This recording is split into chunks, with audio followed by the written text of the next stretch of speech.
What's up, people? Thank you for tuning in to another edition of Pro Wrestling Talk Radio, the show where fans rate and debate the hottest topics in the world of wrestling. I am J-Dub, and joining me on the hosting panel tonight is Charlie. Hey, man, I don't know if I can do the show tonight, man. Brian Griffin died, and I'm in a glass case of emotion. And Brandon. What's going on, guys? I have nothing to say, so yeah.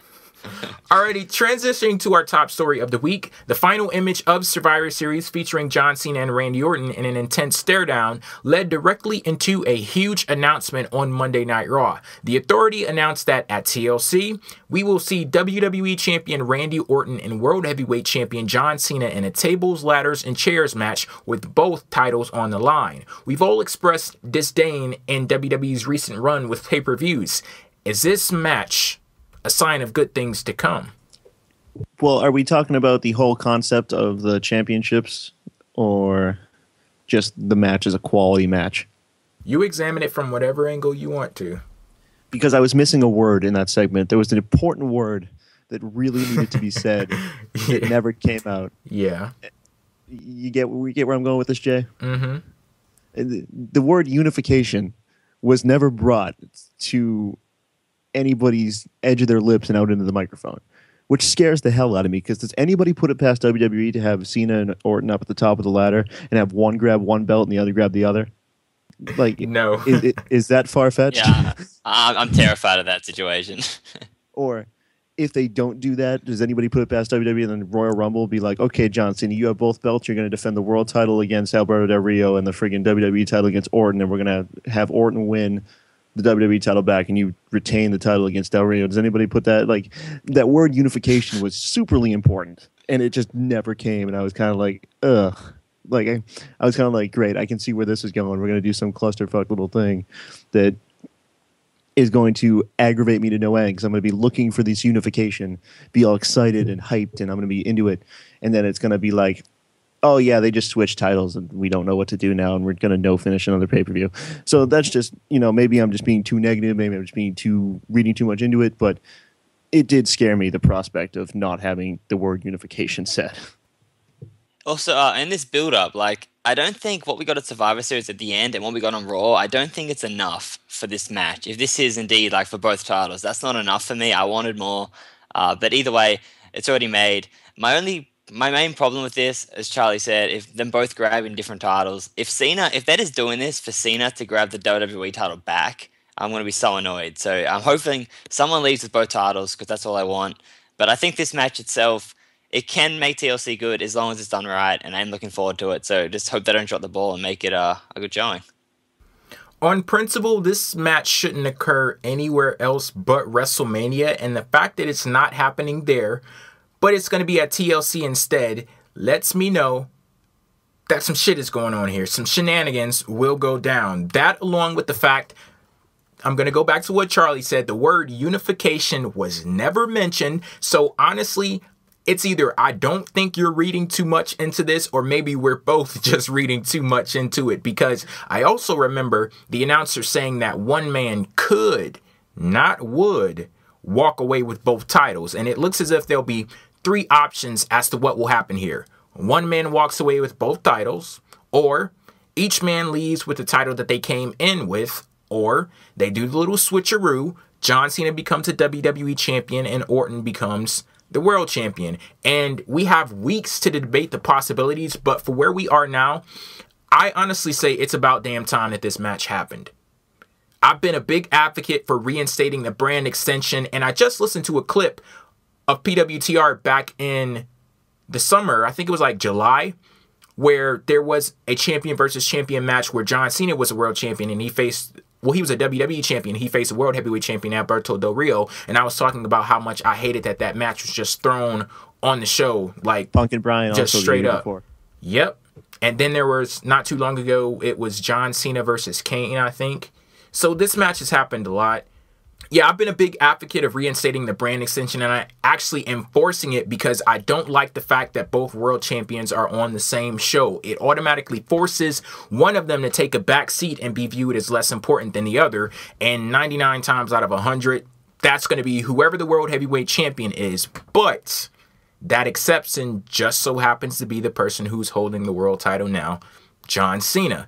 A clash between the champions to determine who was the true face of WWE was inevitable, and this match couldn't have been credible without John Cena because we needed a champion to elevate the championship, and I do believe that he has done that. So, you know, it all makes sense in theory, but the execution in making this a huge match, it remains to be seen. Although I will say they did have a nice start. I enjoyed Orton's promo and all of the fire that he had when he was responding to the crowd. The crowd loves to give Orton shit, and he loses his mind every time it happens, and it's kind of funny and entertaining also, so I like that. And John Cena, see, I wish Justin was on the show today because I'm pretty sure he would have some bullshit to say about John Cena, but I think on Monday Night Raw, for anyone who has doubted him, let me take that back because most of the shit is illogical anyway. So, but to me, he definitely showed that he was a master of the mic. When the crowd, they were chanting I didn't like his little Daniel Bryan mention there. I loved it. Because he brings that up and then he goes, like, totally just does what Orton did and is like, now you're going to face me for that title. And it's like, wait a minute. Yeah. Huh?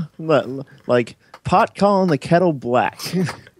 But I think it made sense. Maybe it was a little hazy in the delivery because it's like, hey, they're chanting for Daniel Bryan. Maybe that's the guy they want to be in that spot. But it's just what John Cena was saying is that they use Daniel Bryan as a symbol, as opposition to the authority. That was his line of thinking. He basically took those chants of Daniel Bryan and used it as an indictment for Orton's entitlement and the authorities enabling Orton to be entitled. So I thought it all worked out pretty well.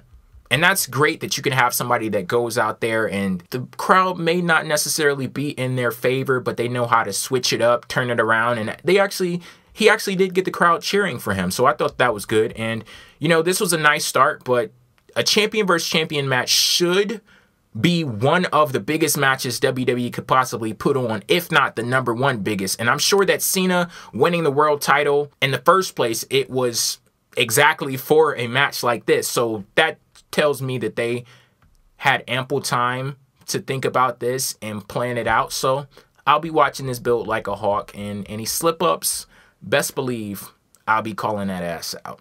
Because I don't play when it comes to stuff like this. I really don't play. Because it definitely, I don't think it necessarily needs to be a WrestleMania main event. It definitely sounds like a WrestleMania main event, but you can totally do this at any show. And it could even, help a kind of lesser pay-per-view get a buy rate if you really wanted to go that route.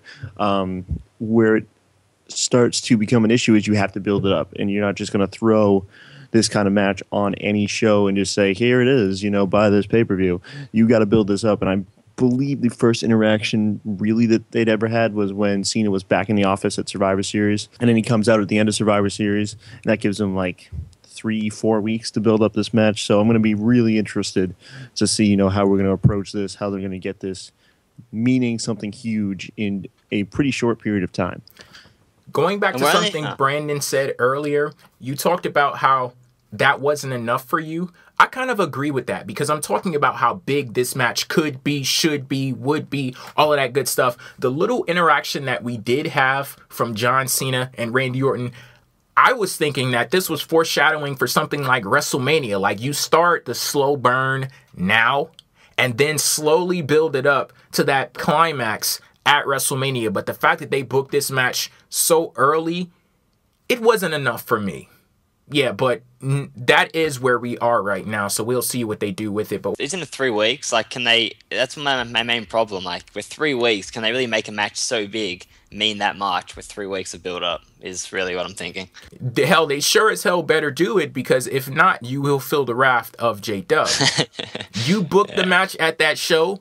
You know the importance of those championships, or at least you want the crowd to know the importance of those championships. You always talk about how historical it was. They were throwing that word out left and right on Raw, talking about how big and epic it was. Okay, show me.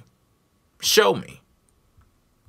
Yeah, and that was my issue originally. It was kind of like, we're gonna do this. Okay, let's do it at TLC, and it was kind of like, huh? Like really? I would have this would have been, kind of a perfect thing if you can time it out, you have to time it out way ahead of time. You time out your Survivor Series pay-per-view in earlier November. You take away your extra October shows because those are stupid, and you leave, almost like WrestleMania time in between shows that you're going to do this at, so that you have 6 weeks or, more to build up in between. You don't do this from just normal time between pay-per-views.